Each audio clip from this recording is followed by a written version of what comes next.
For people who are considering quitting their jobs to start their passion hobbies, right, to become like full-time side hustles or start their own businesses, right, like what's the main thing that people need to realize is going to be a culture shock for them? If you have a dream, you have a passion, right, you can turn it into a business. That is 100% absolutely not the case. I think most important thing that nobody ever taught you is to always follow your head over your heart. Welcome back to the channel, everyone. So today we'll be interviewing an entrepreneur in Singapore. Leave him to introduce himself, but he has opened several shops around Singapore. He's also a former lawyer, and we'll hear more from him, how he starts his business, what was the thought process, the difficulties and challenges of starting a side hustle, and then it growing into your full-time job, and then how do you expand the business, and also generally the difficulties or issues that you will face when you're trying to start a business in Singapore. Could you, for all the audience out there who are meeting you for the first time, introduce yourself, roughly who you are? Okay, so my name is KC. That's what people call me. I was a former lawyer. I'm 32 this year. So that's where I met Tim actually. So we were schoolmates. I was practicing for 3.5 years. Then I embarked on my own ventures. It has been about 3.5 years since then. Yeah. I mean, we are here at one of your shops. This is Pancakes and Friends, which is like a shop that you run as a kind of like a brunch place. Mm-hmm. Maybe you could just give us a brief rundown of all the different shops that you have or had, and how has it been running so many shops at once? Okay. So the first business that we had was a ice cream shop, right? So that one we kind of pivoted it to a pastry tea kind of place right now. Second one is this Pancakes and Friends. It's more of a diner, brunch, full day breakfast kind of thing. The third one was a partnership with another guy. We were doing this bubble tea shop, but we have since divested, so we are no longer doing it. After this, we opened an event space with cats inside. So some people call it a cat cafe, but it really isn't that, because we don't serve food, we don't serve drinks. It's more of a space where you can just go there and chill, do activities with your friends, but with my cats there lah. And the last one is a vintage clothing store. Yeah, that's pretty much about it. So I think a question that probably is on everyone's minds is, how did you go from being a lawyer to starting your own business, right? What even gave you the idea to start a ice cream shop, or even any shop for that matter, and then how did that progress on and on, juggling two jobs to full-timing one rather than the other? I think, to put it briefly, because the businesses were started by me and my partner, right? So both of us just didn't see ourselves remaining in our own industries long term. So we both wanted an out, and when the opportunity presented itself, which was around COVID period, we found a shop. Rental was cheap enough, so we decided to take it, and then that was where we kind of started. So why F&B? To us, it was just the lowest barrier to entry at that point. We didn't really need any prior experience. You just have to follow the regulations and you can start a business, which was not difficult. Yeah, anything else at that point wouldn't have made sense, because we didn't have any experience outside of what we were working as. So for the first 1 year after my businesses started, I was actually still juggling my full-time job. So at the point, my employers, I disclosed to them that we were doing this, that I was doing this on the side, right? So they said they supported it. Back then, working arrangements were more flexible because of COVID. So at the start, I had my own setup in my shop where I was doing my day work while I was also manning the shop. So I was effectively working 2 jobs at once. Yeah, about half a year into that, I started my second shop, and that was kind of when things took a toll, because we only have 24 hours a day, and I was really juggling 2. Now I'm kind of juggling 3. Right? So at the point, like I made a decision to leave my day job and to focus on my business. So like at that point, before you left your 9 to 5 to full time all these shops, what were the conversations like? Not just from your employer or with your partner, but also maybe your friends or families around you. Like, were there like people who objected it or tried to dissuade you and say, you can't do it in Singapore, or this is really like a pipe dream that nobody should try in Singapore? Okay. So maybe I start from like internally first lah. Okay, so on my own thoughts. So at the point I was a bit hesitant because the businesses were new, we're not making much money yet, and at the point in my day job I was drawing 5 figures a month. So it was very hard for me to justify to myself, like financially, why this makes sense, because it didn't.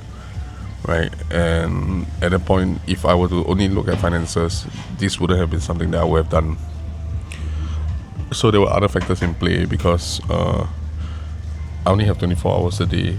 Time factor was a big thing, and it was choosing between like focusing on my own ventures or focusing on my work lah. But as I said earlier, my previous bosses, they kind of supported the ventures, right? But as time went by, you realize that even though they say they support, like in words, in action, it's not very much the same thing lah. Because end of the day, they are still your employers, right?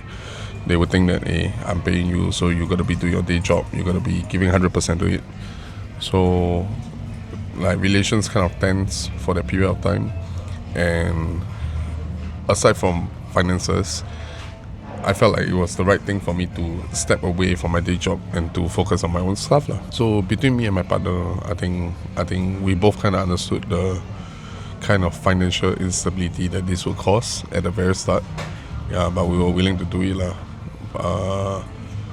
The lowest point was when we had like $100 in our bank account for a few months because of cash flow issues and stuff. But between us, there was not much conversation to be had lah. She wanted me to leave my job anyways because she said it was causing me too much anxiety, right? And as for other people, I think the hardest part was my own parents, because they couldn't understand why I wanted to leave a job that was high paying and secure in their eyes, right, to work on something that is not paying as much and didn't have as much prestige, no job security or whatever they like to call it lah. Yeah, so because of that, our relations soured. There was a period of time where I think it was a few years where me and my parents didn't really talk because of this. And even till today, I feel like they don't really understand why I decided to do this, and we haven't been on the same terms ever since. Yeah. I mean, so there's a lot to unpack here. But I think maybe also for people who are considering quitting their jobs to start their passion hobbies, right, to become like full-time side hustles or start their own businesses, what are the issues or maybe the realities of the differences between having a full-time job, like you're employed, you have a regular fixed schedule, you may OT sometimes, versus like running your own business, running your own shop, whether it's a cafe or ice cream shop or any other shop, right? Like, what's the main thing that people need to realize is going to be a culture shock for them? Okay. I think just to clear some misconceptions, I think a lot of people think if you have a dream, you have a passion, right, you can turn it into a business. That is 100% absolutely not the case. Okay, passion does drive you, it does get you through difficult parts, right? Like when things get tough, when you are so busy, you're working 20 hours a day, yeah, passion does tide you through those days lah. But having passion in something doesn't equate to making money. Yeah, and I think a lot of people don't realize that. So when they start their business, they always say, hey, I'm doing this because I'm passionate about A, I'm passionate about B. But when you are actually doing it, then you realize your passion doesn't feed you. Only a profitable business does. Yeah. So I think that's the biggest thing. And the next thing, that I think a lot of people misunderstand is if you put in money means you are a boss. You are a boss means, you're gonna have a good life. It's easy. That's not the case. Because this is speaking from personal experience. So I had the opportunity to work with people on some of my businesses right at the very start. But then you begin to realize that those who have done this before and those who haven't, they have a very different mindset of what this is. Right? Those who haven't done it before, a lot of them, they have the thinking that, if I put in money, I'm a shareholder, I'm a part owner, or whatever that is. Right? And because of that, 我是老板, I'm a boss. But you don't understand that for SMEs, like a lot of work goes into making it a viable business. It's not just dump money and forget. This is not the stock market. You don't just buy things and hope you appreciate, right? Yeah. And because of that, you realize that you have a difference in opinions, and that's how honestly a lot of partnerships end up lah. Because you realize that some partners, they just don't understand what being a business owner means. Yeah. I mean, you also mentioned that you also, one of the reasons you chose ice cream shop, or rather F&B industry, is because lower barriers of entry, right? So what made you come up with the idea to start a second F&B shop, but slightly different concept?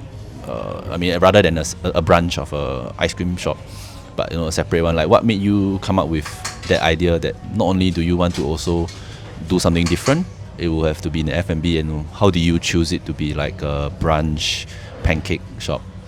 Okay, I think maybe unpack it first. So the impetus for the second shop is actually there were two guys that were customers of our first shop.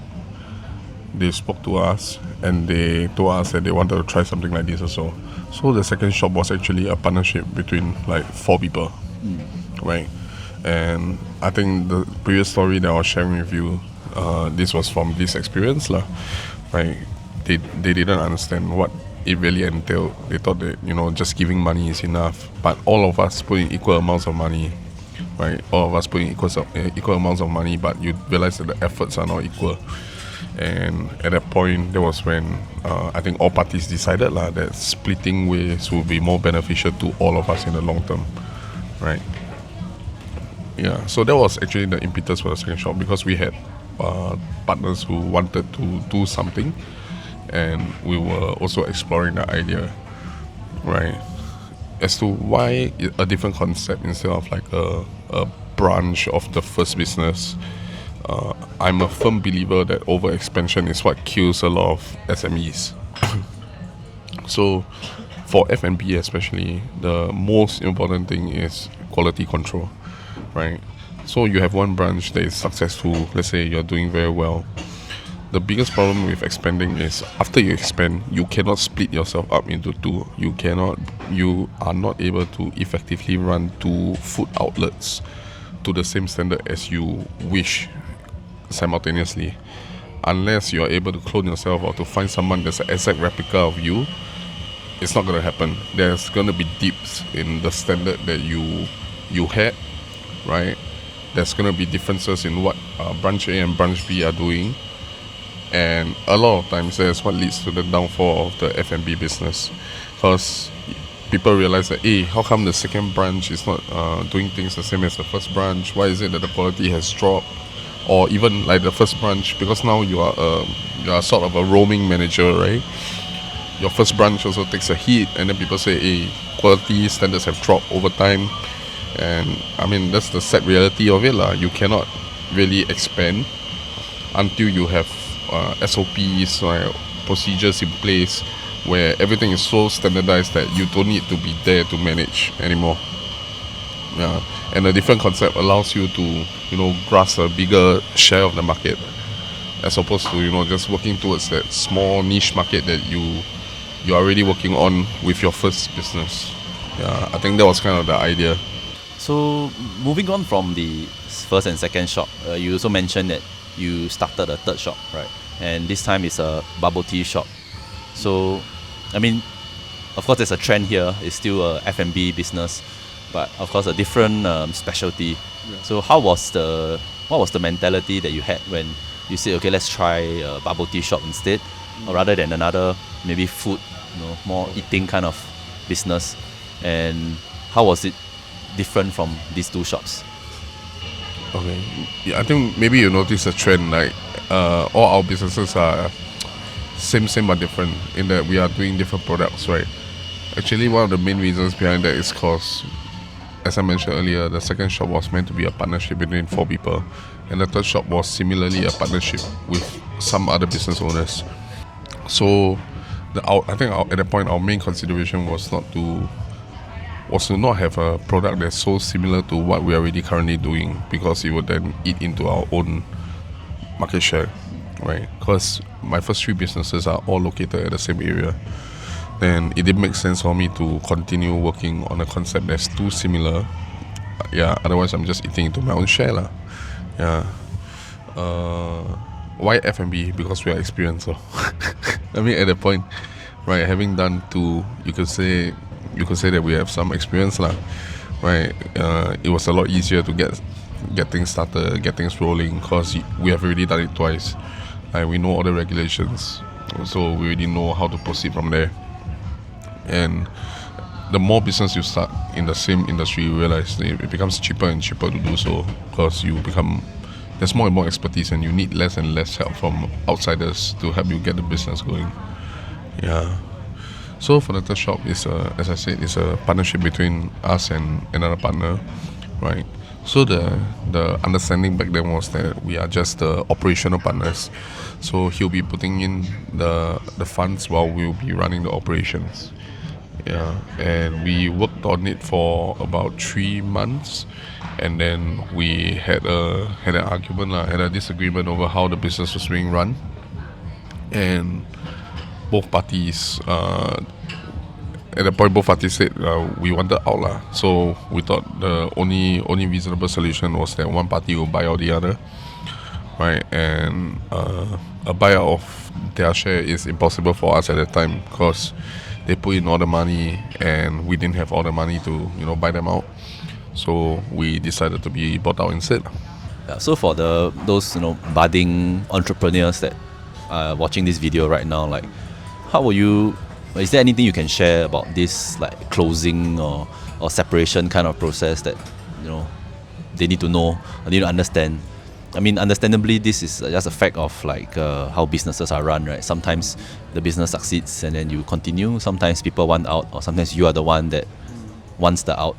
And like, was there anything that you think people can learn, like you can learn from this experience, that if you went back in time, you would be able to advise your past self or someone else who asked you for advice to avoid this or to manage it better?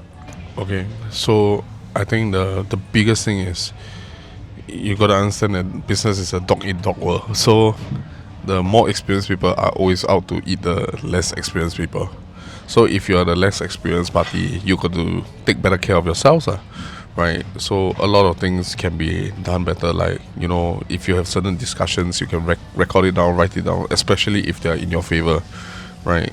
If you don't write it down, very soon when things go south, people are gonna start forgetting things that they have promised in the past.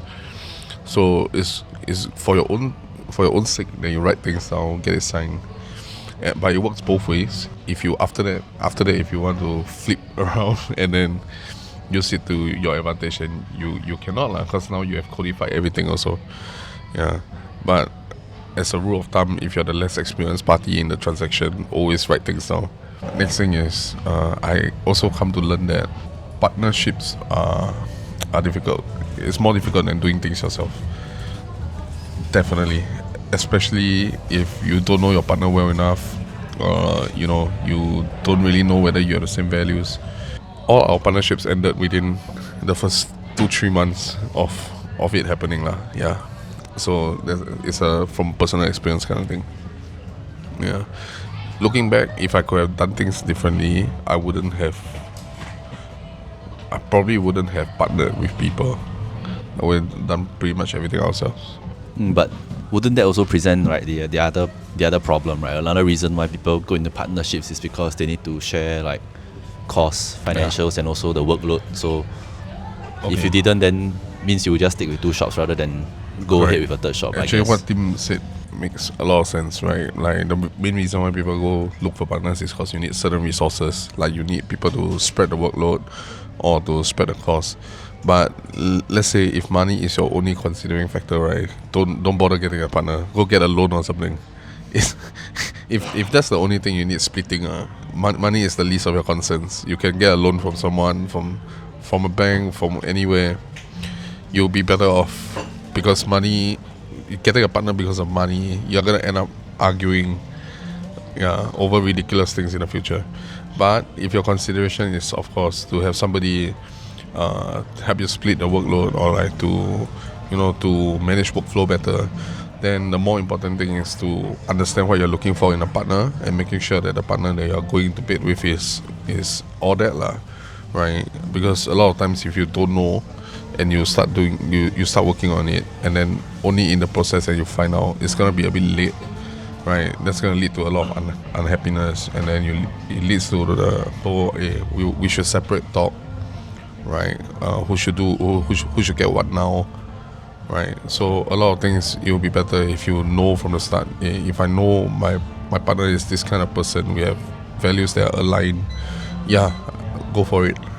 Okay, so moving on from those three shops, I mean, so after that you started with your fourth business, which is a cat event space. I guess the question to ask is, how did this idea come about also, and like what gave you that courage to say, okay, let's try something completely new, completely an area that we're unexperienced in. And I guess even the business structure, right, the way you earn the profits and the way you charge customers, even the customers that would be interested will be very different from an FFB business.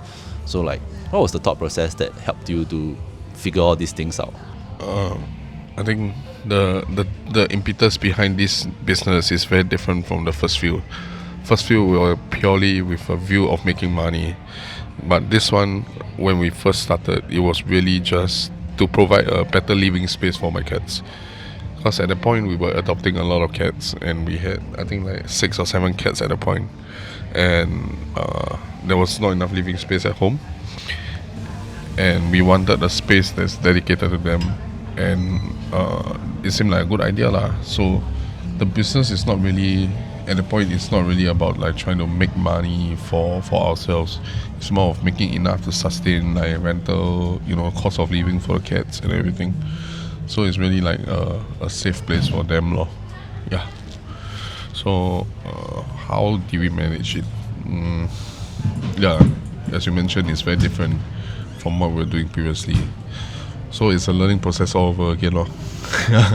Like even for the F&B businesses, we didn't do things the traditional way. We didn't have like a chat with people who did F&B previously, or we didn't have like a partner that was in the F&B business, right? Everything was learned from scratch, done differently, done with our own knowledge, right? And maybe there's a reason why we are still surviving in this like harsh environment, because we don't do things like the traditional way. We do things based on how we feel it should be, instead of how people in the industry will tell you to do, right? It's kind of going against the flow, but I think it works. And for the cat event space, it's the same thing. Like we didn't really, it's not like we went to scout like other cat cafes or whatnot, or other event spaces, right? So we just had a concept, and then we just built towards the concept. So moving on to the last business venture, which is the vintage clothing shop. I mean, once again, another complete departure from your previous industries or different previous specialties. So was it something that you guys were just experimenting with once again, or was it really something that another partner maybe, or that you guys said, okay, let's just YOLO and try because we have, I don't know, vintage clothes to sell? So yeah, it was more of that last thing. We decided to just YOLO and do it, because it was out of our comfort zones, that's for sure. Like we have done event spaces, we have done food, but we have never done retail, right? It's totally different from anything that we've done before. It's more of a spur of the moment thing. We wanted to dabble in something new. We didn't really know what. Then we saw a few Instagram accounts posting sales of vintage clothing, and we thought, hey, maybe it's a good idea, like just to try. Yeah, but honestly, out of all our businesses, that has been the most disappointing one because we at this point we already closed it. Like we've stopped operating like the physical store. Yeah, because I think after a few months of operating, you kind of get a feel of whether the business is going to be sustainable or whether it's going to succeed or not. Yeah, and at that point we had to make the decision whether to continue and run more losses or just stop it. Yeah. Now that we understand, the different business ideas that you've had, the ventures that you went for, I mean, could you just give like maybe a broad overview analysis or maybe looking back, right, reflection, like what do you think made certain businesses succeed, like certain shops do particularly well? Like I think, for example, we all know like this shop, the Pancake and Friends, is quite well reviewed. It also has good ratings on like Google, but then the other shops you felt like they weren't doing as well, or there wasn't really going to be much hope for it in the future. So like, what do you do differently for those shops that succeeded versus those shops that failed, either through the business or financials or just had no hope? Okay, to be honest, luck plays a very important role in this. So for Pancakes and Friends, the turning point really was when we had food blogs and influencers reaching out to us to tell us that they want to feature us, and that was our first brush with marketing, like proper marketing, right? And I think ever since then our business has picked up because we gained traction, right, with like the food media in Singapore. Yeah, so that's the good side of it lah, right? But the bad side of it is if your business is not all that it's made out to be, your food is not all that good, right? When you have these food reviewers reviewing, and if they give you glowing reviews, people are going to come and try. And when they try and it doesn't meet their expectations, and you will realize that that's how your business starts failing. Because people start posting comments online, on Google, on wherever, talking about how overhyped your place is, how overhyped your food is. And that's how it goes down the drain lah. So for us, we were lucky because we didn't. I think unlike a lot of F&B places, we didn't actively reach out to influencers for marketing. We were the ones that were being approached, and that was already like about 9 months into our operation, right? So we already had a good grasp of what we are doing, and we were better able to manage like the influx of volume after the hype lah, right, so to speak. A lot of new businesses, when they reach out to influencers, they are still in the infancy stages of their business, and at that point you're not stable enough to be able to handle like a certain influx, a certain volume, and people don't understand that, people don't realize that, or like they don't understand that the quality, the standards haven't caught up to the hype yet, and because of that they are doomed to fail from the start, if you ask me. Because you are getting exposure, but your exposure is not good exposure. Would it be safe to say like that Pancakes and Friends is one of your more profitable shops because it's more popular? Yeah, it definitely is, but I wouldn't say it's because it's more popular. I'll say it's because our standards we have certain standards that allow us to keep a good portion of these customers as regulars. So a lot of my business comes from regular customers. Like it's the kind of people that they walk in, they look at me, I look at them, I know exactly what they want because they always order the same things. Yeah, so I think that's the more important thing. Hype revenue gets you far for a month or two, but after that, if these people are not converted into regulars, they don't come back. You start to realize that once the hype dies down, your business dies also. Perhaps also to share with anyone who's looking to become like a entrepreneur, right? Or they may have like many side hustle ideas. Like, what are the main advice or issues, difficulties, or even pitfalls that you think people need to know when it comes to managing multiple businesses, like multiple shops, be it brick and mortar shops like yours, or even like online shops, right? Just having different ventures. I think most important thing that nobody ever taught you is to always follow your head over your heart. Because I think we were mentioning just now passion and stuff, right? I mean, okay, I'm more well versed in F&B, so let me use this as an example, right? When people want, they say they have a passion, they want to start a cafe, they want to decorate it to how, how the cafe of their dreams look like. Then you realize to do that you need to plonk in like 50, 100,000 just to get it to the shape that you are proud of, you're happy with, and then you do that. But then you realize that your business is not going to rake in that amount in the first 3 or 5 years. So when you throw in so much money into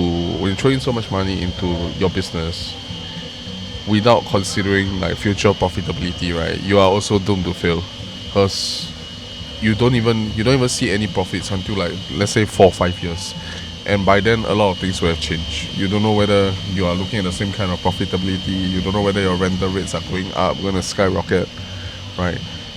By then you're still in the red, you're still losing money, and you lose all interest because, what's the point of working so hard every day if you're not going to make any money, right? Yeah.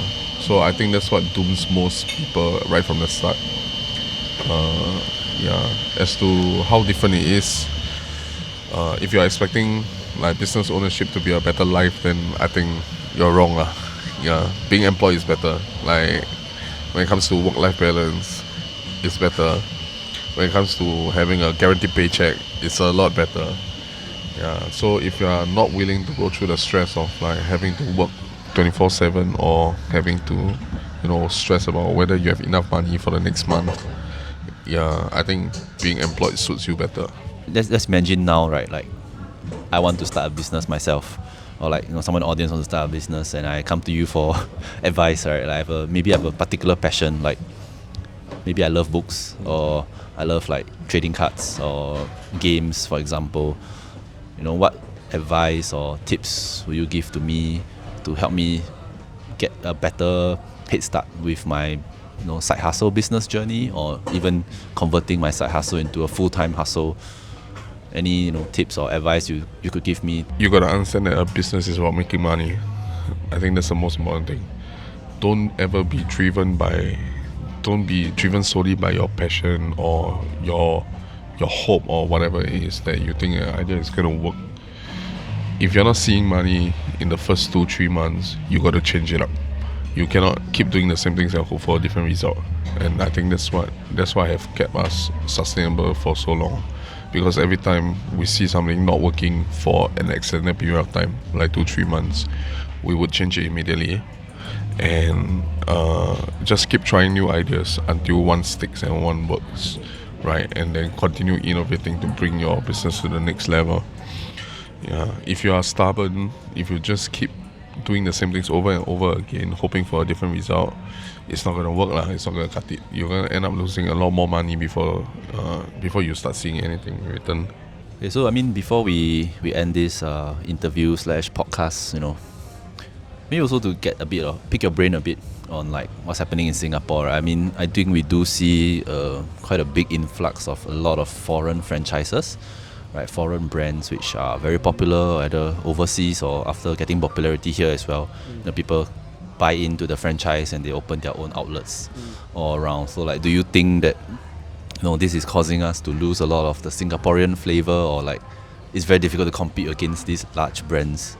I think if you're competing, if your sole competitive factor, your sole USP is price, you are not gonna win. Because these people have the money and the backing to back you down all the way in the price war, right?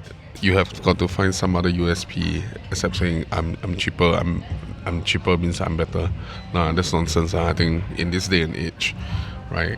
Even if consumers don't just look out for the price; they also look out for other things, right? To survive in this market, you got to be better than that. Whether I think the foreign franchises are doing us in, yes and no. They are better suited to be able to withstand like all these price shocks, like sudden rent inflations and stuff like that, right? Because they just have deeper pockets. But I don't think that's the sole cause of our downfall or of the downfall of Singaporean businesses.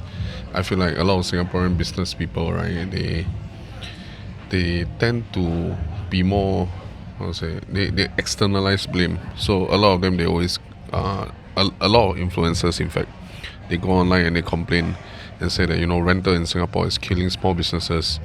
Yes, I mean rentals are high, but it affects the entire industry. It doesn't just affect Singaporean businesses, and in fact, it doesn't just affect you, right? It affects other Singaporean businesses that are thriving as well. So it's not so much a matter of rental is rising. It's more of your business is not good enough for you to cover that kind of rental, right? And I think a lot of business owners, they don't really look inwards and think, hey, maybe it's my fault or my business's fault that it's not doing well. They always blame others. They blame other factors like rental cost is too high, cost of living is too high. Yeah, but other businesses have adjusted their pricing and still stayed relevant. Why is it that you are not relevant, right? Yeah, I feel like I think that's my biggest takeaway from this is that people are gonna be more inward looking instead of like always externalizing blame for whatever is not going well.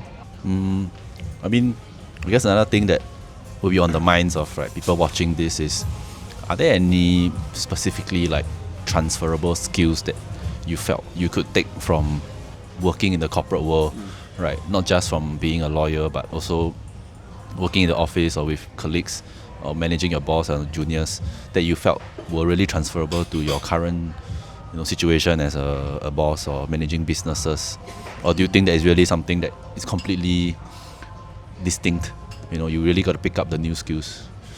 This one I think is a more person to person kind of thing. For me, the skills that were transferable is critical thinking, problem solving, and most importantly, the ability to speak with others that are not in your working group, not in your company, right? Because back then, I mean, we were lawyers, right? We had to face clients and talk to them. No matter how much more experienced or how much older they are than us, we had to talk to them. We had to, we have to bring them through like details of their cases, right? Things that like it might be complicated stuff, but we have to be able to simplify it enough for them to understand us. And I think that kind of ability to communicate with people that's outside of our age range and not within our comfort zones, that's definitely transferable. Like that's how I managed to have so many regulars, and how I managed to make so many friends with them as well. As for other things, no, honestly, business ownership is very different from working for others. Yeah, end of the day, no matter how good of an employee you are, you don't have a stake in the company that you're working for. You are always, I mean, whether you have enough work, not enough work, as long as you're employed, you're getting paid. Yeah, but if you're doing your own thing, it's a bit different, right? If you don't have enough business, you are looking at a month where you only have a few $100s to survive on, right? Yeah, I think that's the biggest thing lah. You really got to have the mindset that I eat what I kill, so I have to kill more. Yeah, it's a bit different from the corporate world. Perhaps as a last question, right? Just out of curiosity, will Singapore be able to expect another shop from you anytime soon? No, not anytime soon. I shared briefly with Tim just now, but I think we are at a stage of our business where we are thinking of how to bring it to the next level, instead of like just mindlessly expanding and like dabbling in more things, because I mean we only have this much attention span, yeah. And once you start doing way more things outside of the attention span, right, you are not going to be able to focus on anything, and you start neglecting everything else, lah. Thanks for your time and for sharing with everyone about all this. I really appreciate it. Yeah, I mean, hopefully what you have shared will really help people out there who are interested in starting their own business, whether it's a side hustle or full-time business. So I mean, if you are free and you want advice, you can always come find me in my shop. I'm pretty much always here. yeah, so that is at Far East Plaza. He's always here, either here or at the ice cream shop here. So feel free to check out this shop. Their Instagram, their social media, and also their location tags are all in the description down below. So hope you guys enjoyed this video and learned something, and thanks for tuning in.